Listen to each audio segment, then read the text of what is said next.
These unconventional times require unconventional conversations. Listen in as your host, Richard Gordon, engages in one-on-one conversations with numerous leaders, elected officials, politicians, and others to learn what's happening in your state, on the Hill, and across America. Now, here's the host of Unconventional Times, Richard Gordon. Hello and welcome to Unconventional Times. I'm your host, Richard Gordon, and we're happy to have you with us today.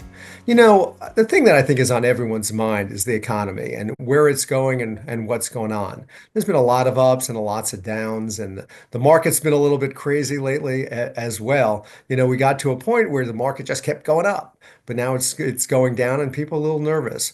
So I think that's a topic we really need to talk about. And today we're very lucky to have someone who actually knows about these things. So Erik Hirsch is joining us. Erik is the co-CEO of Hamilton Lane, one of the preeminent financial management and advisory firms, not just in the United States, but across the world. They have offices here and abroad, and they do a lot of work with financial institutions and investors. Erik is someone who's spent a lot of years working in the fields and understands the economy. So I'm going to just welcome him to the show and we'll get going. Erik, welcome to Unconventional Times. Richard, great to be here. Well, thank you. Let me just first start. Hamilton Lane. So, you know, I basically know what you guys do, but I'm sure a lot of our listeners don't. So if you could, I'd love to hear just a little bit about what you do. And then later on, I'm going to ask you some specifics about it. Sure. So Hamilton Lane has been around for over 30 years. We are what's known as a private market solutions provider. So what does that mean? We really help clients, both institutional clients as well as individual clients, access and sort of build out portfolios in the private markets. So private markets kind of in contrast to public equity markets, which is where most people spend most of their investment dollars. But there's an entire side of our economy that are non-traded securities, so non-public securities. And that is where we focus exclusively. So think about fields like venture capital or private infrastructure, private real estate, leveraged buyouts. All of that is in our wheelhouse. We manage and advise on well over $900 billion of capital. So the firm is quite big, 800 employees. And as you mentioned, offices truly all over the globe because our clients are truly all over the globe. You're bigger than some countries. We are bigger than some countries. You know, I was going to get to private investing at the end, but since you brought it up, let's get right to it. Because I think for a lot of people, it'll be a very new topic, right? I think for most people out there, they have a 401k or, you know, some type of IRA or something like that. They know, I don't know, you know, they invest in IBM or they invest in different stocks. How is this different? So it's very different. One of the ways it's just simply in its sheer scale. So if you take just the US market, so let's take all of the publicly traded companies in the United States. It's about 4,000 companies. That number has actually been steadily going down over time. Why? It's hard being public, it's expensive being public, it's time-consuming being public. And so a lot of companies today just don't feel a need to be publicly traded. So about 4,000 businesses. Now think about how many companies exist in the United States. The answer is massively more than 4,000. So all of those are private. So if you think about kind of the drivers of the economy, a huge portion of employees in the United States work for a privately traded business. And those privately traded businesses need access to capital. They need money to grow. They sometimes merge or get acquired. So all of that is what's sort of known as the private markets. So why do people invest in the private markets? One, for that diversification. It's that the public market's about only 4,000 companies. And if you look today, never have the sort of public market indices been more concentrated than they are today. We can't pick up a newspaper or turn on a television or listen to a podcast when they're not talking about things like the Magnificent Seven, Facebook, Nvidia, Amazon. And what do those things all have in common? They're all basically technology businesses at their core. And so a huge part of the S&P, the NASDAQ indices are all tied to a small number of businesses that are all largely centered around technology. Now, not to say those aren't great franchises, but in a world where people have gone to a kind of more of a passive public markets approach, they're ending up with a lot of concentration in a small number of stocks. So private markets, diversifier, big driver of the economy. Most of the businesses that you interact with as an individual every day, the coffee shop you go to, perhaps the local restaurant that you attend, perhaps a boutique clothing line, those are all likely not publicly traded companies. And so that is really the world that we occupy, the private markets. As a casual investor, as someone who just has a 401k, some type of IRA, something like that, why should I do this? Why is it appealing to someone like me? Well, the answer is you really haven't had the ability to do it until very recently. And I think that's something that's exciting.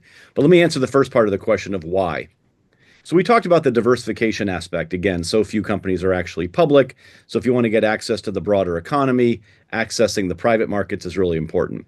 But the bigger reason is that if you look at performance over a long time period and you compare kind of average public market performance to average private market performance, there's been significant outperformance by the private markets.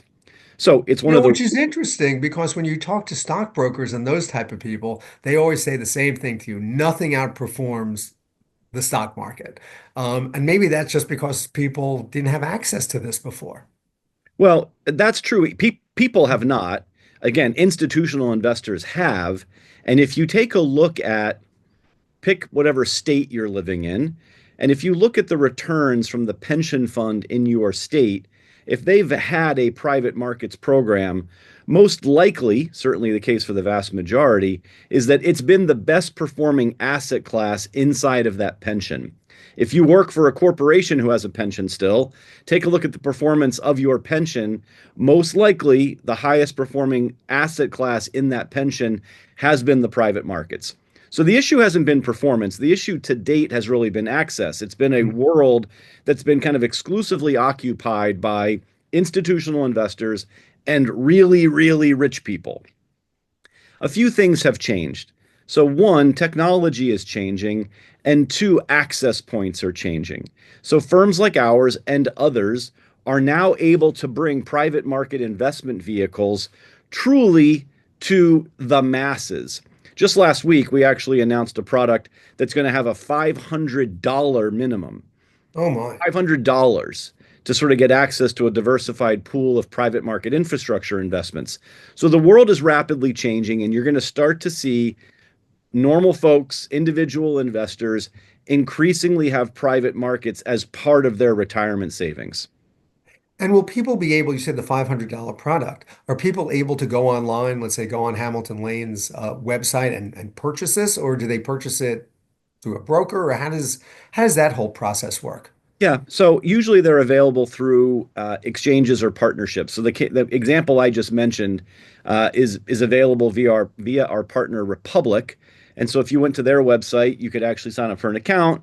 You could actually purchase the security. One of the things that's sort of the overarching change factor here is that our asset class is beginning to embrace blockchain as a way to, I'm going to use some funny words here, tokenize investment offerings. So when we talk about blockchain, what most people hear, I say the word blockchain, they hear the word Bitcoin. Right, of course. And so let me sort of start by saying, Yeah. let's not do that. Let's recognize Okay. that blockchain is really kind of the spine of the system, and lots of things can use that spine for access points. So Bitcoin does rely on blockchain, but Bitcoin is its own thing, which we can or can't talk about if you're interested. But tokenization is simply taking an investment vehicle like one of ours and digitizing it and turning it into kind of a digital token that is housed on the blockchain.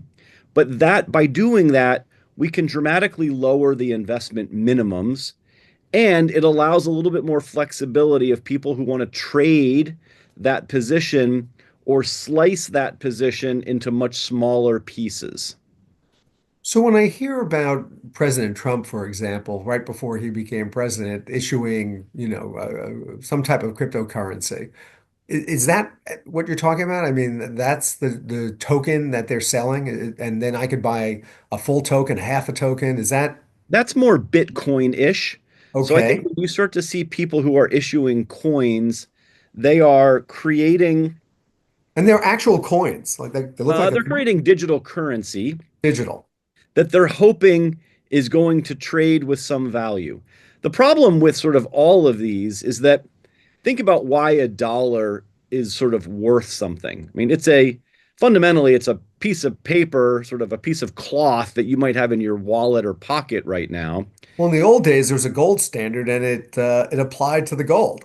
Correct. So, I mean, in the old days, we sort of said the dollar is worth a dollar because, behind me in that vault is a bar of gold that sort of is counterbalancing it. And so we were on the gold standard. We as a country moved off the gold standard a long time ago. And Nixon, I so think. why is a dollar worth something?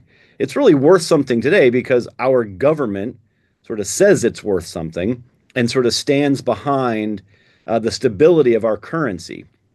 We have seen over history lots of currencies dramatically devalue when they lose kind of government backing. Think about instances in South America, think about instances in Africa where you have seen currencies sort of completely plunge due to an instability of a government and therefore an instability of their currency. In the case of Bitcoin and other related digital currencies, right now, I think one of the struggles that folks have is what's sort of the basis for the valuation. And frankly, it's one of the reasons why you've seen currency trading with an enormous amount of volatility that is very uncurrency like. And so you've seen coins get issued, coins soar in value, coins plummet in value. So the world of sort of digital currency, I think, is still finding its footing and still needs to do a better job of fundamentally explaining it's sort of the basis for its valuation. So while we're here, and I want to go back in a moment to private investing, but while we're here, I never understand why people get into Bitcoin, let's say, make a lot of money very quickly and get out, and then all the other people who get in don't. I mean, you hear about that. I mean, you've heard about that with, President Trump's uh, product, whatever that is, that he and some people got in, made money, but people who came in later didn't. Why is that? I Well, mean, I it's mean, not my like own, a stock that goes up and down. I mean, why does this yeah, happen? I mean, a stock sort of has intrinsic value in the sense that you've got buyers and sellers in an open market. I mean, the same thing could obviously be said for digital currency. There's a buyer and seller, and there's only so much. There's a finite amount of the product. Although, as you know, in the case of Bitcoin, there's sort of mining that's taking place that's allowing more currency to get created. What I would say on a personal level is that I think digital currencies are very prone to market manipulation. And so what you see is people hyping a currency, a lot of, again, sort of online sort of advertising, pushing something, pushing an agenda, pushing some sort of a valuation prospect that may or may not be real. That market has been not massively regulated on some levels in terms of market manipulation of various digital coins. And so you've seen plenty of examples of new coins, existing coins that all of a sudden get a lot of hype behind them, soar in value. People begin to sort of dump the coin devalues. So it's been a little bit of the sort of the wild, wild west. Do we get to a point that this is like a world currency, like a super euro type of thing where everyone is in crypto and not in actual currencies? I think there's possibility. I mean, what you're seeing right now with the US with this current administration of saying, like, for example, why do we have the penny? It literally costs us Right. more money to create than it's actually worth. There's a lot of reasons why digital currency, I think, is a more convenient way of transacting, particularly on a global basis where changing currencies, dealing with different pricing becomes ineffective. You see us today as a society. Think about, for you and I, we're a little bit older. We probably like to carry around cash. I know I do. But as we drop to younger folks, you sort of say, "Hey, where's the closest ATM machine?" And you sort of get, sort of stared at like you're an alien. Right. It's everything sort of pay by phone. So we've already taken huge leaps away from kind of cash transaction.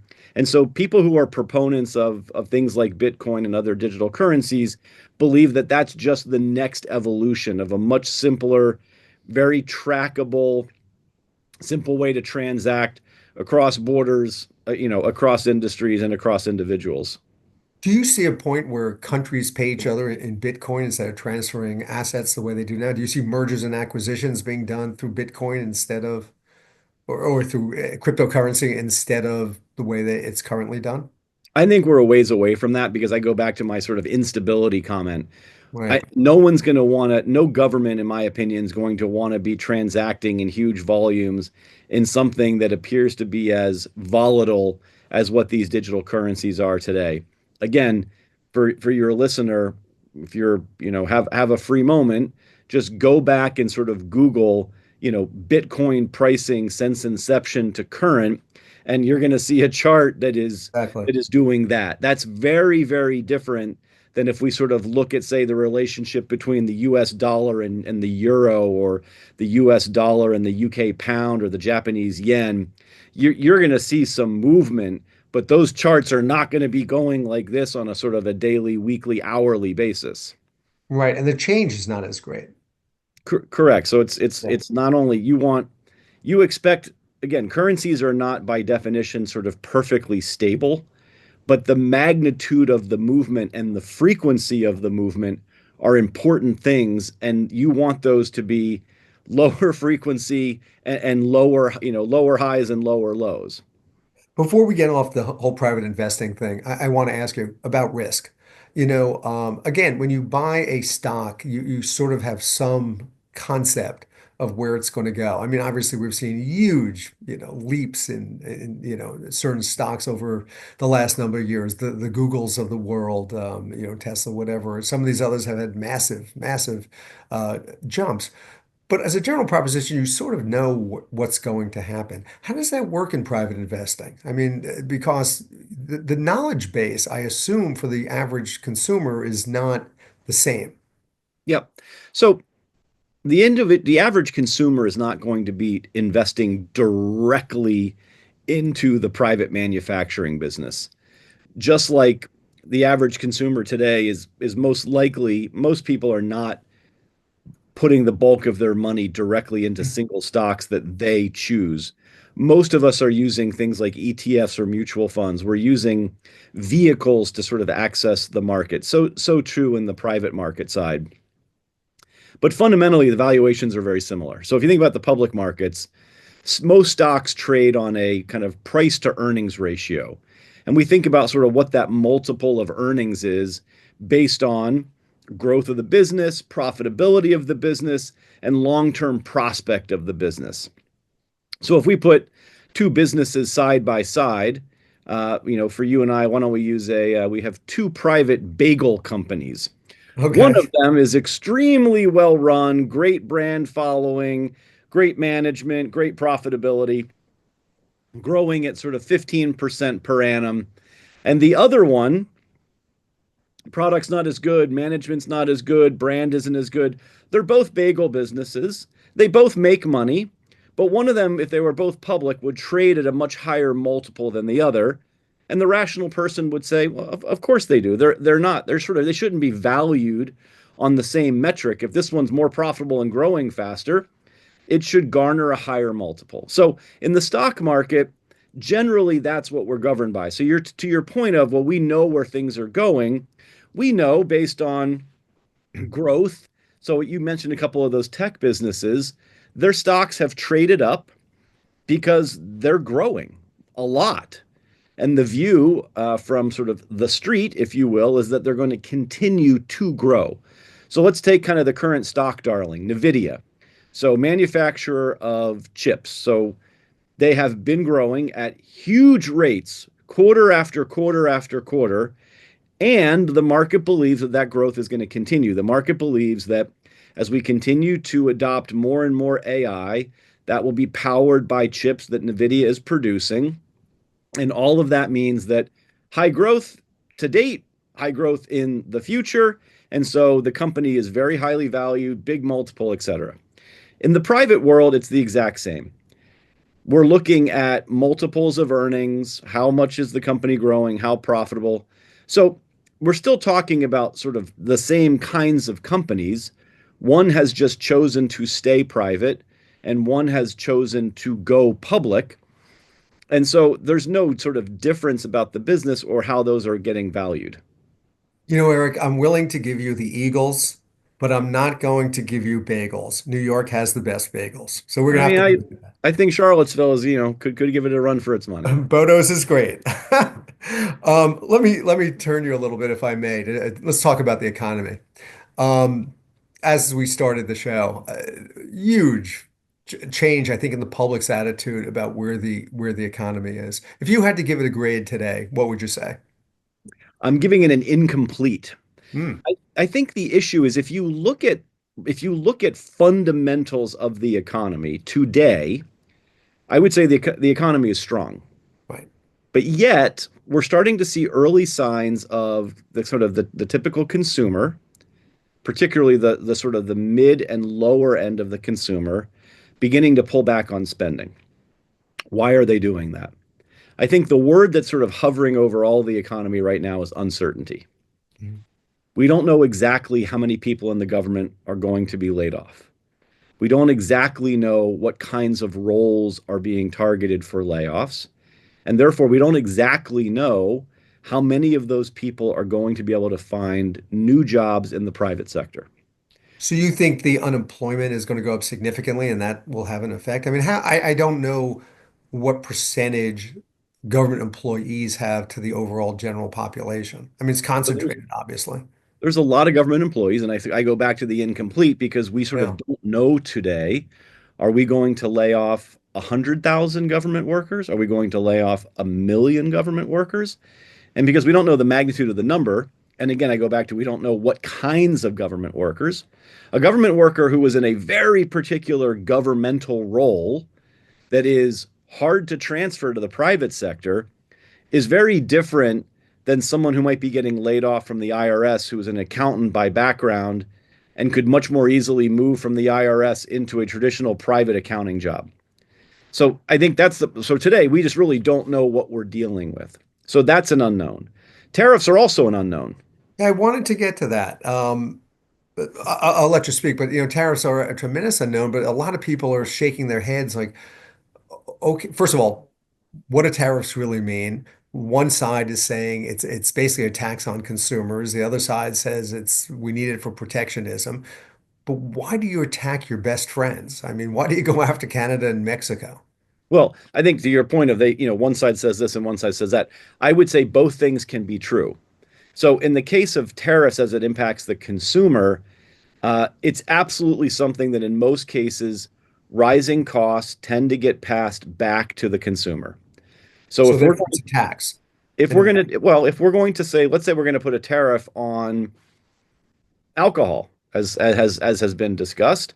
And so if we're going to say, wine coming in from Europe is going to have a large tariff on it, then you as a consumer should expect to sort of pay a lot more for wine coming from outside the US. So can they pass all of it to the consumer? Maybe, maybe not. But nonetheless, you would absolutely see rising prices. Now, so that one side says, well, see, I told you it's that. Okay, true. But I sort of go back to we can have multiple things be true at the same time. These are not exclusionary. The reason why you might sort of think about putting tariffs in place on, as you said, neighbors or friends, is that you worry about the positioning of the US economy. So, for example, if we as a country are both exporting and importing a good, in an ideal world, you want that barrier to be zero. You want our ability to buy and to sell to be on kind of a free and level playing field. If, for example, when we go to sell a good manufactured here to another country, if that country doesn't want that good coming in, or they want to give an advantage to that same good produced in their own country, they could say, well, anything coming from the US, we're going to put a 15% tariff on it. So if it's steel manufactured in the US coming into Canada, that's going to get a tariff. Well, that sort of is going to hurt US steel manufacturers' ability to place product in Canada and vice versa. So I think in an economic ideal world, I'll leave the politics to other people. In an economic world, you want goods to be able to freely flow across countries with and letting the market decide. So if we're able to produce something better, faster, cheaper, then goodbye us. The way to solve that isn't necessarily then to sort of tax and everything else. So I think what the administration is telling you is they don't believe in all situations that the field is level. So they want to try to level the field, and they definitely want to provide economic incentive to have jobs, manufacturing, and production reshored back here in the US. This is more of a isolationistic kind of approach to government of first and foremost, we're going to watch out for ourselves. And so I'm going to do things economically that are going to cause people's behavior to change so that they bring things back into the US. A whole bunch of things there. So isn't this exactly what NAFTA was supposed to do or USCMA? I mean, isn't this exactly to create a free trade zone for the Americas so you can trade back and forth like this? Isn't this what, we tried to do with Asia, that was defeated a number of years ago? I mean, isn't this exactly the point of free trade zones, and doesn't that work better than tariffs? I mean, this has been tried in a whole variety of areas. I think a lot of these have ended up not working because the adherence to them has not, again, been sort of free and equal. And so I think all we know today is that tariffs are being threatened, tariffs are being positioned, and the administration is very clearly saying we believe that we have some inequality and some imbalance that we are looking to adjust. Now, what I've also been saying is today, we're not really sure if these are actual tariffs or if they're tactics, Right. because some of this appears to be negotiating tactics. And the market, I think, is largely gyrating right now because it doesn't really know. So today, if you look at the headlines in sort of the financial world, stock market, at least it was an hour or two when I looked at it, has been up significantly today because there is a view that the administration is sort of softening their stance on tariffs. If tomorrow the market has a different perspective or the administration does something today to sort of squelch that and gives the market the impression that no, tariffs are full steam ahead, then we're going to see the stock market go down. So I think we're seeing a lot of gyration, a lot of uncertainty in the market. And that's why I go back to I think the grade right now is sort of an incomplete on the economy, because if you look at all the variables that are out there, the market doesn't want that many variables, A. B, there's too many of those variables that when you go and examine, they're kind of not answerable today because you don't exactly know what's going to happen. Market hates uncertainty. And right now, there's way too many variables on the table, all of them uncertain. Market doesn't like that. And so you see, not surprisingly, kind of wild gyrations right now in the stock market. Well, at least in the midterm is what I was going to say. In the immediate term, um, don't the American people bear the burden of this? Don't, I want to go buy a car. It's going to cost me more. I want to go mulch my backyard with Canadian mulch. It's going to cost me more. I mean, the fact of the matter is, for decades now, we in America have said there's certain things we don't want to do anymore. We want other countries to do it because we just don't want to manufacture shoes, for example, just to use one thing. We don't want to make shoes anymore. So we're going to have other countries make shoes. We used to be the shoe capital of the world. You could go through so many washing machines, dishwashers, whatever. We have let other countries take the lead in that. So by definition, we're going to buy it from overseas. So aren't when I go buy a dishwasher, I'm going to spend more money because of the tariffs. Isn't that clearly how it's going to end up playing out? If so, the answer is yes, near term, if those all go into place. Right. Longer term, I think it's a different question. So, in a world where you're trying to drive manufacturing back home, you could see a world where some goods are more expensive, but wages are also rising. And so there's a little bit of a trade-off. I think what the administration is saying is we're trying to sort of reset for the long term. So let's take NATO, for example, because they've been very vocal on that. We put in place an agreement to create NATO decades ago. we sort of agreed to, an attack on one is an attack on all. That's all very clear. And then we began to set out spending requirements to say what sort of percentage of GDP each country is expected to spend on their defense budget. And as you know, because it's been broadly reported and been broadly reported for decades, adherence to that has been all over the place. Exactly. Sure. A lot So, of people don't pay at all or pay very little. correct. So, longer term, NATO, I believe, would be way benefited if every country adhered to the same standard and actually did it. Shorter term, that's going to cause some real pain on countries whose budget wasn't expecting to have that sort of big hit.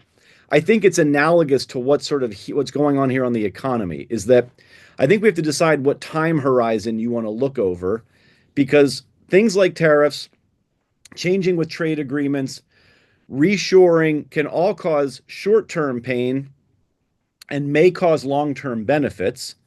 But again, the American consumer, the American voter, often doesn't like to operate in long-term timeframes. They like to operate in very short-term timeframes.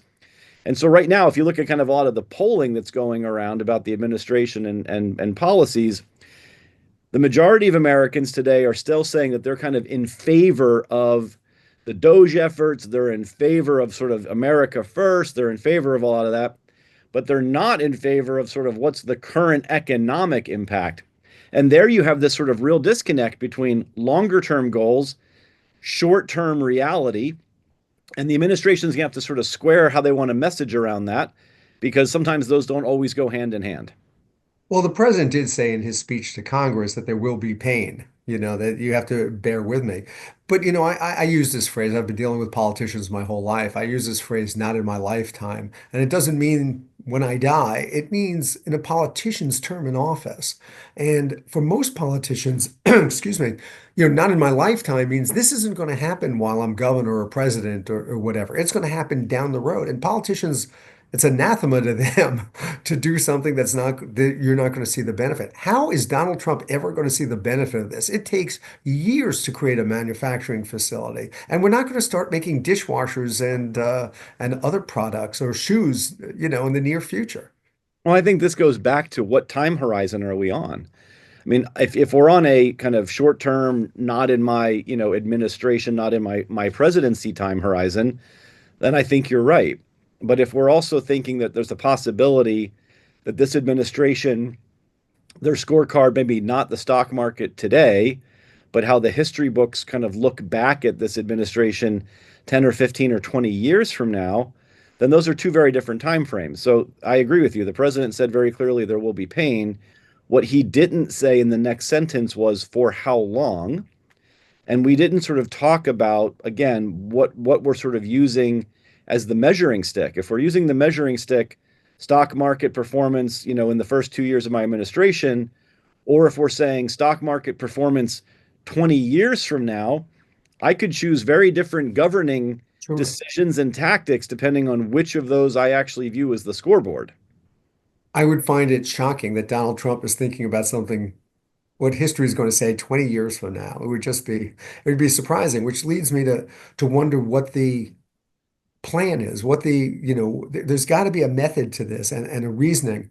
And it's hard to imagine someone thinking that far down the road. I mean, in his first term, he always talked about the market as a stock market, as a measurement of him. The market's down, I think, about 2,000 points since he took office, which in a market this high isn't really that much. But it seems like the stock market is very important to the president. So it's hard for me to understand how he could be looking that far into the future. That's a rather selfless way of looking at things, isn't it? I think people need to hold open the possibility that might be the mindset. Because I agree with you in the first administration, the stock market was very much of a kind of daily scorecard and one that I think, again, a lot of data and decisions would say that they were watching closely. The fact that that's not the case, at least in the first sort of 3 months here, it sort of has me at least considering the possibility that we are playing a different game, and that game might be a longer A term. longer term. Interesting. So as far as things like supply chain, which is something I always pay attention to because I think it's a real problem. Um, how do tariffs and how does all this affect that? And if supply chain becomes a problem, as it was, let's say during the pandemic, again, we'll be paying higher prices. I mean, if Americans can't get the spare auto parts that they need for their cars, and that becomes rarer because they can't get it into the country, they're going to pay more money for it. So won't that lead to inflation and possibly recession? So I think we need to look at that sort of different pieces. I go back to my earlier comment of if you're in an industry that benefits from tariffs as an employee, excuse me, the dishwasher might cost you more, but you're making more money, and so you might be completely fine with a higher price dishwasher. So that could lead to some inflation, and that still wouldn't cause recession. I mean, if you think about Why is what's that? well, if Because it's we've not been, severe enough? Oh, I because think people are spending money.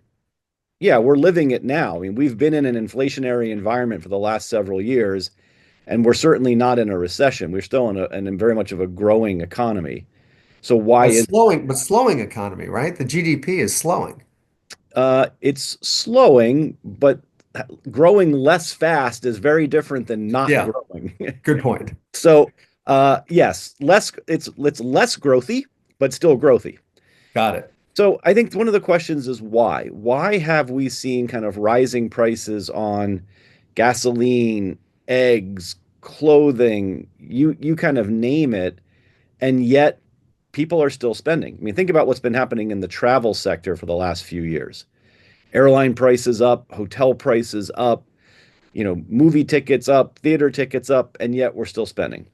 Part of this to me has been kind of this irrational consumer. I believe that particularly the US population has an incredible ability to rationalize decisions. We do it with our eating, we do it with our exercise. We are masters at rationalizing often bad choices. And so the pandemic and kind of coming out of the pandemic, I think has allowed us to rationalize a lot of spending. Well, Richard, I know that airline ticket is crazy expensive and I really shouldn't take that vacation, but during the pandemic, I didn't travel at all. And Right. so Catch up. I'm going to catch up. And Yeah. so we've seen a lot of that. And the consumer has been very, very resilient. Now, we are seeing real cracks right now of that not continuing. And I think there's why this is sort of this tug of war going on between sort of the administration and the Fed around where are we going with rates. Because the Fed is saying we still see some inflationary pieces that we kind of can't get under control. And the administration is saying, look, we want to kind of unleash the economic engine. And one of the quickest ways to do that is to get rates lower. And so you're sort of seeing this friction point. And I'm going to go back once again to my incomplete score on the economy, because I feel like until we get a couple more months of data, it's going to be too difficult to tell where this is going. So what do I want to see? I want to see what's happening on sort of the doging of the government workforce. So magnitude, types of employees, skill sets, and how what is their ability to kind of re-enter the private non-government workforce. I think that's going to be a telling piece. Two, what's happening with tariffs, tactics or actual tariffs? What's the magnitude? With who? For how long? What does that actually look like? Three, how quickly, again, depending on the answer to number two, how quickly do we see reshoring? Again, tell me what sectors we're talking about, and I'll tell you how quickly some of that can be duplicated or redone here or not. Some things, to your point, can take a long time to get that manufacturing up and running. Other things much quicker, much easier. Not all of our manufacturing today is running at full capacity. Much of it's not running close to full capacity. So there is sort of capacity, if you will, in the system. So these are all things that we sort of don't know answers to today. And the last point is we don't have enough data right now to know what the administration's mindset is on the market and what does short-term pain mean, how short and how painful or not. And so those are the things that we at Hamilton Lane are really looking for to try to get better perspective on where does this go. Sounds like I'm going to have you on when we have more data. So I, that'll, I mean, it's just it's too hard. Go back to it's like you're trying to solve a mathematical equation. You can't handle that many variables. Exactly. So you brought up the Fed. They cut a full point off last year. They skipped the cut in January. They skipped the cut in March. They said there's going to be two more rate cuts this year. Do you think it happens? I'm not sure we're going to see two, but I do think we will certainly see one. I think they're seeing what you and I are sort of alluding to, which is while we don't have the answer today, if I'm forced to guess, I'm going to guess that we're going to see a fair number of government layoffs, and I suspect some number of them are unfortunately going to have a hard time finding work back in the private sector because of very specialized skill sets that are just not as applicable outside of the government. Right. So you Issuing could, park permits is not something that someone finds a job doing. I mean, again, the government also has some very, very particular sort of both computer systems and Sure. transactional systems that don't really exist in the private world. So if my expertise is being the person that knows how to kind of thread that very, very specific system, and I've been doing it for 20 years, that skill set may not translate well to the private sector. So I think the Fed is sort of looking at the way that I think I'm probably looking at this, saying, if I'm guessing I'm going to start to see rising unemployment. Mhm. I'm already starting to see the consumer getting a little nervous about spending and job stability and everything else. So they're starting to pull back spending. And I've got pockets here where I'm beginning to see some real pain points. And so I think having a rate cut, I would say, would not at all be surprising to me. Does that mean Chairman Powell doesn't stay on when his term is up, or do they look for a replacement if he doesn't give the cuts that this administration wants?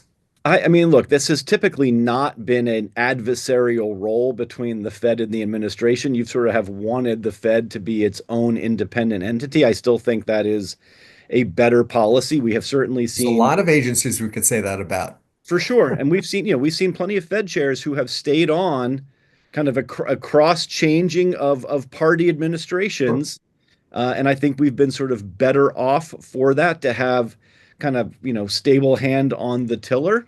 The I, continuity. I've known Powell personally for a number of years. I have an enormous amount of respect for him. It's a very difficult job to try to figure all these pieces out and to try to sort of signal stability and calm. And again, I go back to why is the dollar worth a dollar? That sort of the government kind of firm hand on the back is an important part of that. And so I think that's really a big role of the Fed. I think you want them to continue to do that. We just quickly, we talked about risk before, and I know you put out a statement on where you think things are going in the future. If people are concerned about risk, how does that change their investing? Do they switch to something more debt related? Do they switch to something more like bonds? I mean, how does that all come together? How does this all transpire for people out there who are trying to decide what to do? Because you're looking at this year, but you're looking far into the future as well. I think this is really challenging. If you step back and just look at kind of the typical American, the typical American is grossly undersaved for retirement.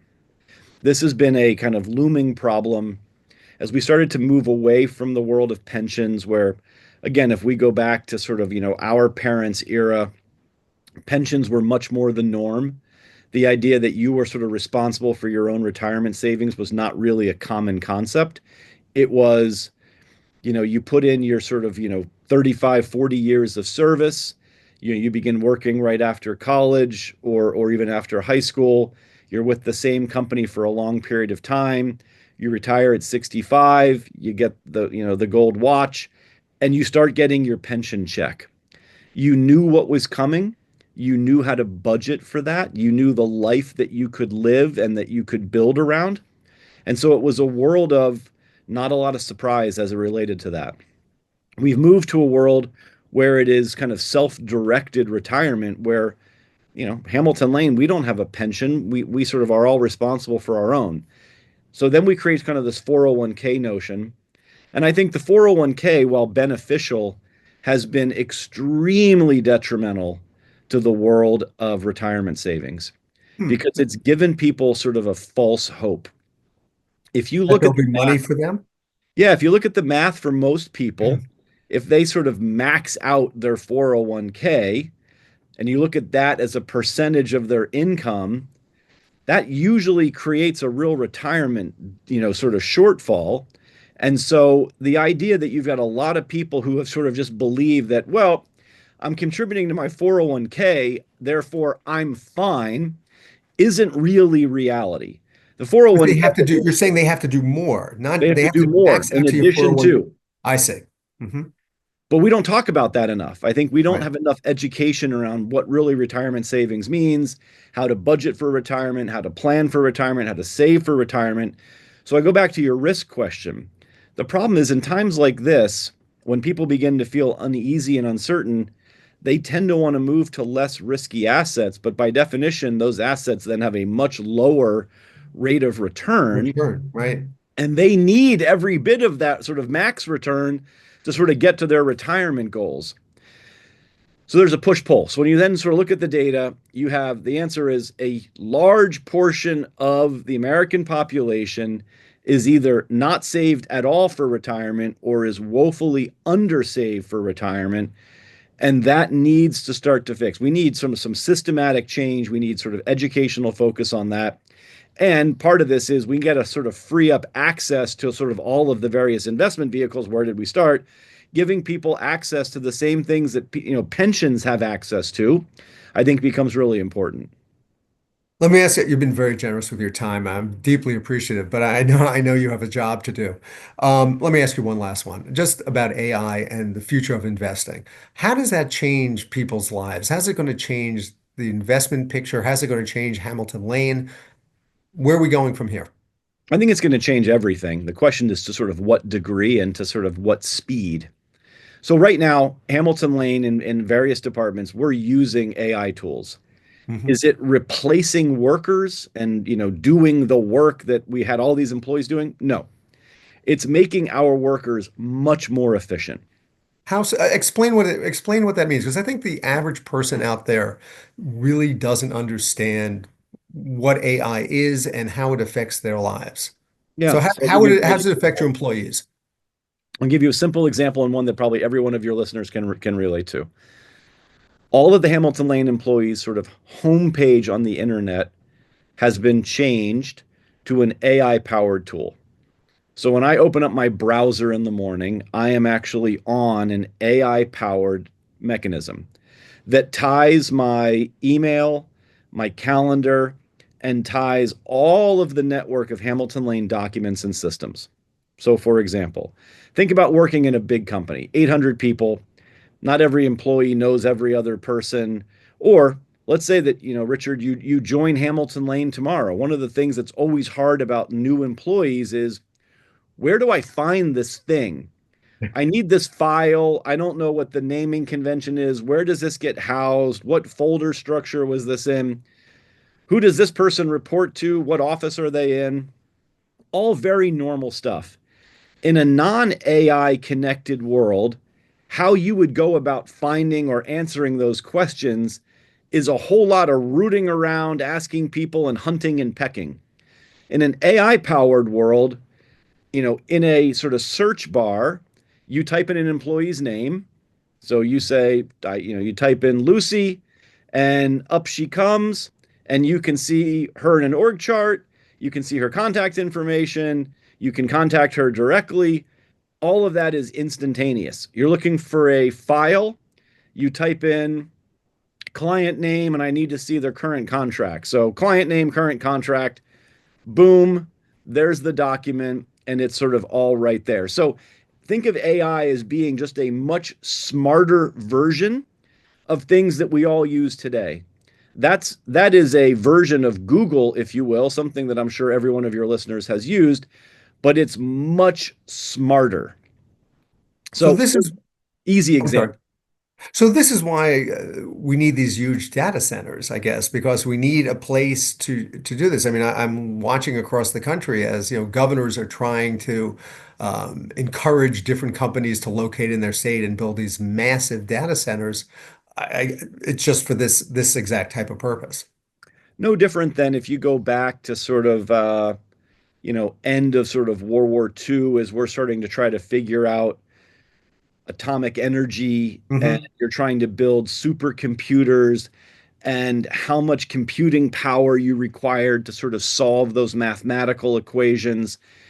These data centers are necessary as you're thinking about building ever more powerful AI agents to go run sort of very complicated things.